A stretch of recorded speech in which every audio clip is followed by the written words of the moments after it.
మహేష్ కుమార్ గౌడ్ గారు మా నిజామాబాద్ కాబట్టి ప్రేమతో అన్న అని పిలుస్తున్నా. కాంగ్రెస్ పార్టీలు ఉన్నా కూడా అన్న అని పిలిచే వ్యక్తులలో ఆయన ఒక్కరు కాబట్టి మహేష్ కుమార్ గౌడ్ గారు చిట్ చాట్లో చెప్పిరని విన్నా. నేను స్వయంగా ఆయన బయట అయితే చూడలేదు. అదేందో నేను కాంగ్రెస్లోకి వస్తా అంటే ఆయన వద్దన్నాడట.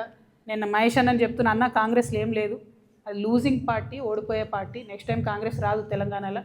నెక్స్ట్ టైం తెలంగాణలో మా జాగృతి పార్టీ గెలుస్తుంది.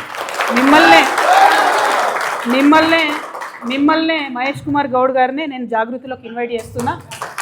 మీకున్న ఎక్స్పీరియన్స్తోని మీకు మంచి పోస్ట్ ఇస్తామన్నా, నేషనల్ కన్వీనర్ ఇస్తాం, మీకు మంచి పోస్ట్ ఇస్తాం, మీరే రండి.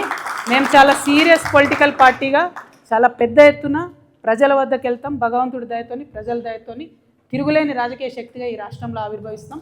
కాబట్టి మీరు నన్ను బద్నాం చేసే ప్రయత్నం చేయొద్దు.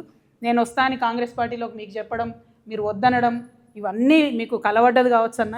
ఏమనుకోతే ఎవరికైనా చూపించుకోరు, జర బొట్టు గిట్టు పెట్టించుకోరు. నా రిక్వెస్ట్ ఏంటంటే ఇటువంటి ప్రయత్నాలతోని నా వ్యక్తిత్వాన్ని దెబ్బతీసే ప్రయత్నం చేయొద్దు. మేము మంచిగా మా పార్టీ తయారు చేసుకుంటున్నాం, విధి విధాలను తయారు చేసుకుంటున్నాం, కమిటీలు వేసుకున్నాం, మంచిగా జోరుదారు తయారీలు ఉన్నాం మేము. అంతేగాని ఎవరి కోసం వెయిట్ చేస్తలేం. సమయం వచ్చినప్పుడు ఖచ్చితంగా ముందడుగేస్తాం, సమయం సందర్భాన్ని బట్టి ముందుకెళ్తాం. ఇటువంటి ప్రయత్నాలు చేయొద్దని కాంగ్రెస్ పార్టీ నాయకులకు మాత్రం నేను తెలియజేస్తూ